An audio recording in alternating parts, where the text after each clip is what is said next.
राष्ट्र की विविधता और अधिक उज्जवल होने की बात कही गई है।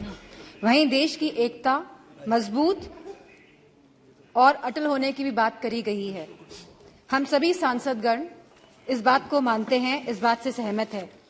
लेकिन लगभग एक दशक से जिस विश्वास के साथ देशवासियों ने 2 बार एक स्थिर सरकार चुनी है, जहां आत्मनिर्भर बनने की बात कही गई है, जहां भ्रष्टाचार मुक्त होने की बात कही गई है, जहां स्मार्ट सिटी की बात कही गई है, जहां कालाधन वापस लाने की बात कही गई है, वहीं आज हमारे समक्ष हिडेनबर्ग की भी रिपोर्ट आई है, जहां मैं समझती हूं कि सरकार प्रतिबद्ध है देश के प्रति कि उसे जवाब देना पड़ेगा कि हिडेनबर्ग की रिपोर्ट में क्या सच्चाई है। जहां हमारे किसानों ने 2014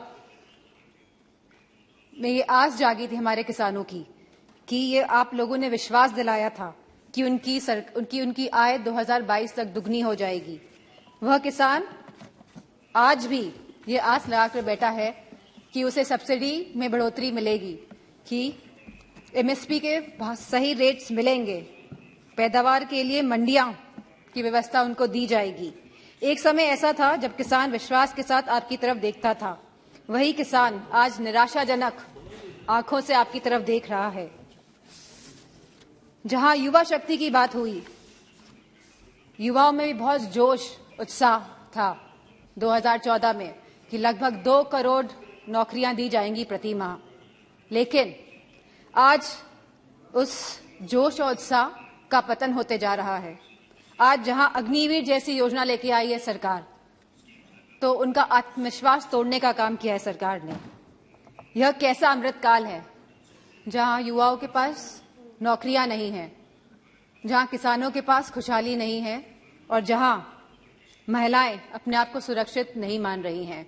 एनसीआरबी के आंकड़े अगर आप देखेंगे तो यह पाएंगे कि लगातार यौन उत्पीड़न और शोषण के मामले बढ़ रहे हैं और खास तौर पे उत्तर प्रदेश में लगातार ये मामलों में बढ़ोतरी हो रही है। जहां महिलाएं, जहां हमारी माताएं बहनें जो रसोई में काम करती है वो लगातार महंगाई से लड़ रही हैं, जहां हमारे सिलेंडर के भाव बढ़ रहे हैं, जहां पेट्रोल डीजल के भाव बढ़ रहे हैं, जहां खाद्य पदार्थ के भाव भी बढ़ रहे हैं, दालों के भाव बढ़ रहे हैं, वहीं दूध के भाव भी बढ़ रहे हैं। आयुष्मान भारत योजना के तहत के अंतर्गत कार्ड तो बने हैं, लेकिन स्वास्थ्य सेवाएं उपलब्ध नहीं हो पा रही है। और जैसा कि दानिश सर ने कहा कि डॉक्टर नहीं है अस्पतालों में, और यूपी में गोरखपुर और रायबरेली में जहां एम्स हैं वहां पे भी सहूलियतें नहीं मिल पा रही हैं क्योंकि डॉक्टर की सुविधा नहीं है, डॉक्टर की कमी है।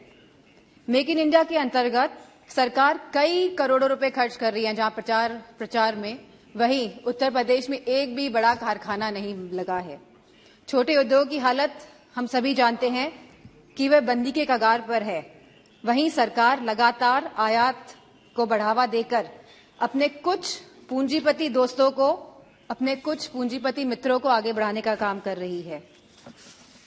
जीएसटी के नाम पर जहां बड़े बड़े उद्योगपतियों पे ईडी, सीबीआई और पॉलिटिशियंस पे भी छापे मारे जा रहे हैं, वहीं जीएसटी के नाम पर छोटे व्यापारियों को भी तंग किया जा रहा है। वहां पे भी लगातार छापेमारी की जा रही है। इन्वेस्टमेंट और इनोवेशन के नाम पर जहां पे लगातार एमओयू साइन हुए जा रहे हैं, करोड़ों करोड़ रुपए के एमओयू साइन हो रहे हैं स्पीकर सर, लेकिन एक भी इन्वेस्टमेंट धरातल पे नहीं उतर रहा है।